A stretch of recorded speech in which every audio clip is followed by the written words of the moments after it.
Olá, boa noite. Um adolescente e um vereador de Itapetininga foram detidos na manhã de hoje, suspeitos de envolvimento no estupro de uma adolescente de 15 anos. Outros 2 homens já estavam detidos pelo mesmo caso. O crime aconteceu no início do mês de março em um bairro vizinho ao Jardim Monte Santo, onde a vítima e os suspeitos moram. A adolescente foi convidada por um amigo, também menor, para uma suposta festa com mais 3 homens em uma chácara. Lá, foi dopada com substâncias misturadas à bebida alcoólica. Inconsciente, foi estuprada e abandonada debaixo desta árvore. Pela manhã, os vizinhos a encontraram e a socorreram. A menina estava ali, estava com uma calça arriada, né? Estava um pouco arriada a calça, aí nós trouxemos ela para dentro, eu com minha mulher e outra vizinha daqui também.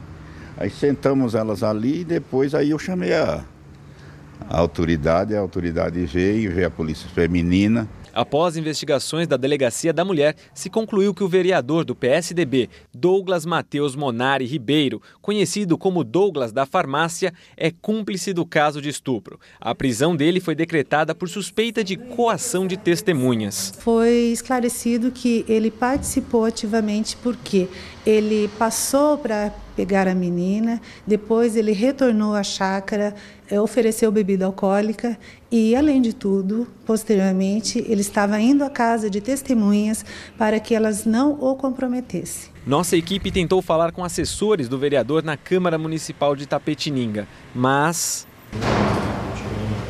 Hoje de manhã também não tinha ninguém? Para funcionários e frequentadores da Câmara, a prisão de Douglas foi uma surpresa. Eu acho que a lei é para todos. Você tá que realmente pague pelo estrago que fez aí, né? Mais uma. É Brasil, né? A mãe da adolescente contou que a menina ficou muito abalada. Um momento muito difícil para ela, mas ela tá boa também, né? Tá mais alegre um pouco. Para a polícia, com as prisões de hoje, as investigações estão concluídas. Encaminhamos ao fórum já há 10 dias, dentro do nosso prazo, soubemos que houve denúncia e agora ele vai responder preso toda a instrução criminal. Agora fica a critério da justiça. O menor foi levado à Fundação Casa de Sorocaba e os outros 2 envolvidos estão no presídio de Apiaí. Um homem morreu depois de perder o controle do veículo e cair com o carro em uma represa no bairro São João Novo, em São Roque. Segundo os bombeiros, o corpo da vítima foi localizado a 4 metros de profundidade. Durante a tarde, o carro foi retirado da represa e passou pela perícia. Agora a polícia aguarda o resultado para saber as causas do acidente.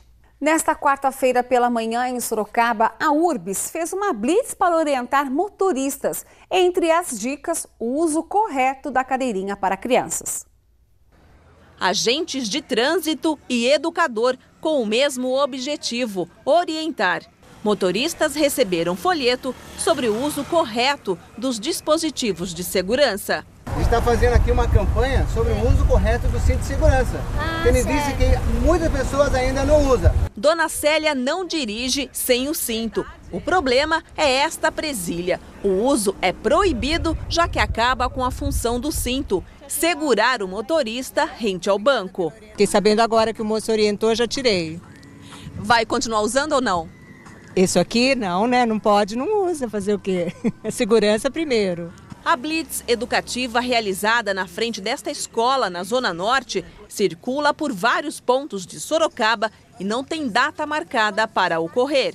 As blitz de educação e orientação são escolhidas estrategicamente, considerando infrações que estão sendo cometidas em locais ou acidentes envolvendo aquele público-alvo ou simplesmente uma observação.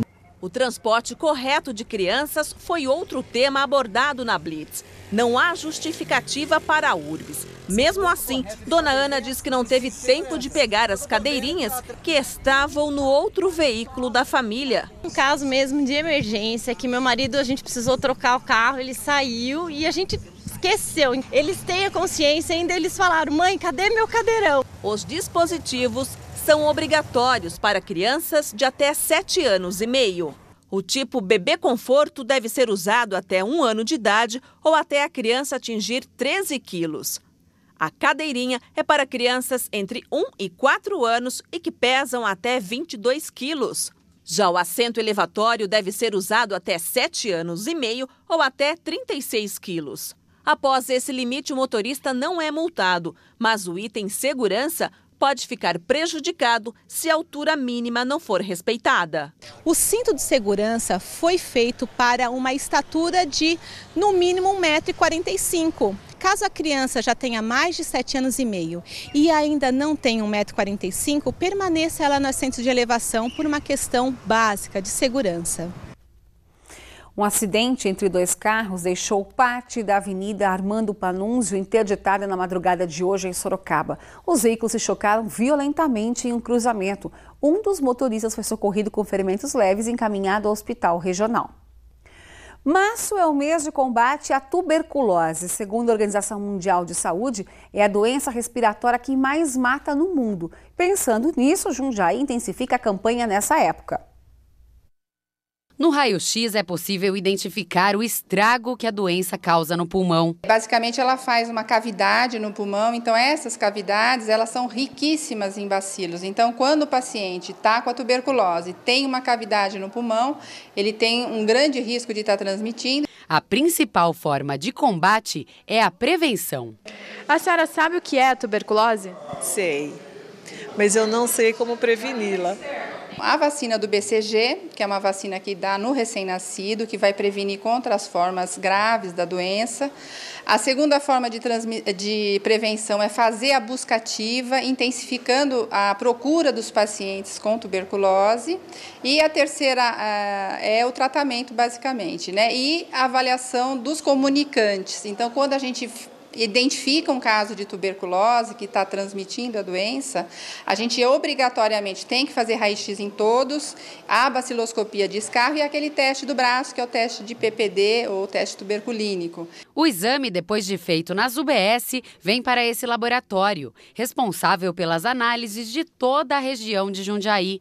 O escarro é transferido para uma lâmina e, em seguida, o material é coberto por uma substância que ajuda na identificação dos bacilos. Nós fazemos a leitura de 300 campos da lâmina. Assim que a gente detecta um bacilo, que ele é corado por vermelho, né? Eles aparecem em vermelho na lâmina, a gente já libera o resultado como positivo em número de cruzes, né? Podendo ser de 1 a 9 bacilos, positivo a 1 cruz, 2 cruzes ou 3 cruzes. De acordo com a Organização Mundial da Saúde, no Brasil, quase 5.000 pessoas morrem por ano depois de contrair a doença. No mundo, o número de mortes chega a 1,5 milhão. Em Jundiaí, só nas últimas 3 semanas, 9 casos da doença foram diagnosticados. O tratamento é gratuito e pode durar meses. O tratamento é feito com 4 drogas, né, e no mínimo 6 meses de duração. É um antibiótico, né, e é feito, se for baciloscopia, né, é feito mensalmente o exame para diagnosticar se está sendo tratada devidamente. Né. Quando a gente não faz o diagnóstico ou quando esse diagnóstico é realizado muito tardiamente, muitas vezes o paciente acaba morrendo, mesmo iniciando o tratamento, mas infelizmente a doença já tinha se disseminado. Fique atento agora aos sintomas da doença. Vamos ver quais são. Inicialmente seca e depois com catarro, pus e sangue. Outro sintoma é mal-estar geral, dor torácica, perda de peso, suor noturno exagerado e dificuldade respiratória, além do cansaço.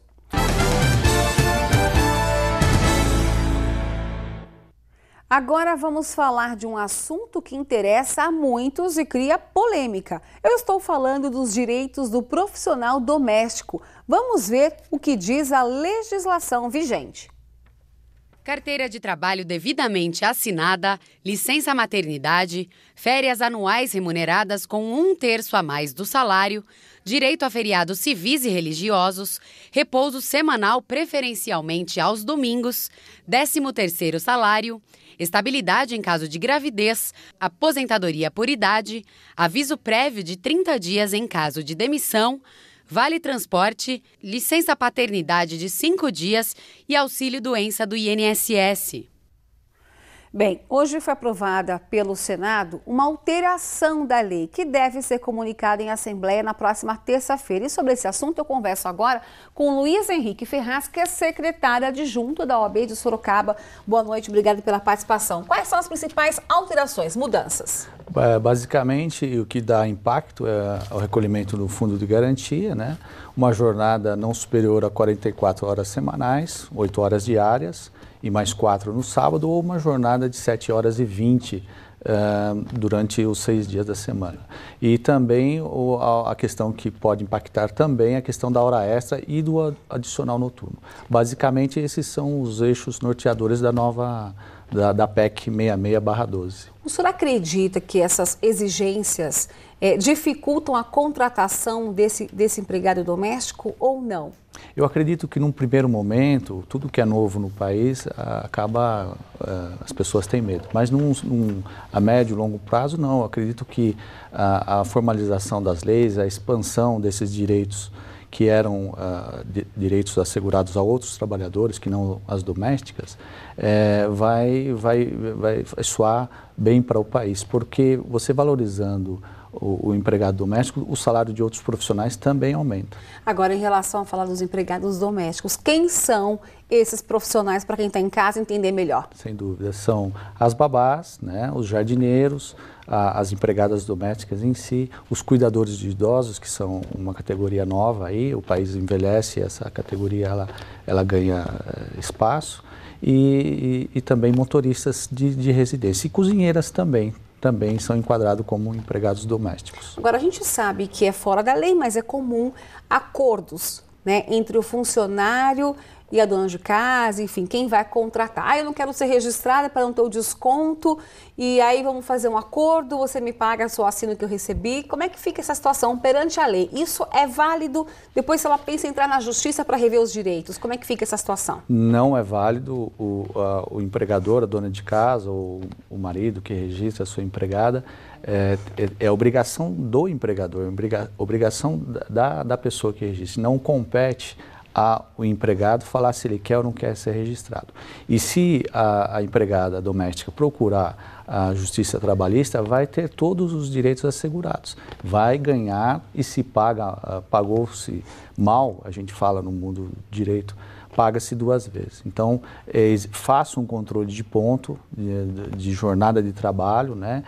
Peguem recibo e, no caso, registrem, porque se entrar na Justiça do Trabalho, vai ter a ação da empregada vai ser julgada procedente, e aí... O que era para ficar barato vai ficar muito mais caro. Agora, em relação à OAB, vocês vão estar dando algum tipo de orientação, tanto para os empregados, para quem contrata também, o que mudou, valores, você falou de hora extra, fazer cálculo em cima de que porcentagem, como é que fica essa orientação? Sim, a OAB ela é aberta a todas as pessoas, tanto aos empregadores, no caso aí, o marido ou a esposa que tem empregada, né, quanto propriamente aos empregados domésticos que lá quiserem comparecerem e pegar informações a respeito dessa novidade, né? A questão da hora extra tem um impacto maior, o impacto já imediato é de 8%. Num salário de 678, que é o salário mínimo, impacta um recolhimento logo aí nos primeiros meses de R$ 54,24. E é isso que vai ocorrer no primeiro momento. Logicamente que também do ponto de vista dos 40% do saldo do salário, do saldo do fundo de garantia, no caso de demissão sem justa causa. Para a gente finalizar rapidamente, a partir de quando, então, deve-se pensar nessas mudanças? Algumas questões vão já vigir a partir de terça-feira, dia 2/4, por conta da promulgação. E outras dependem de lei complementar, que vai regulamentar a questão, que nós vamos aguardar o deslinde nos próximos meses, ou até o final do ano. Muito obrigada pela sua participação aqui no Noite Cidade. Eu que agradeço, uma alegria e uma honra estar aqui com vocês. Obrigada. As temperaturas continuam amenas e o sol aparece nesta quinta-feira. Veja agora como fica o tempo em algumas cidades da nossa região.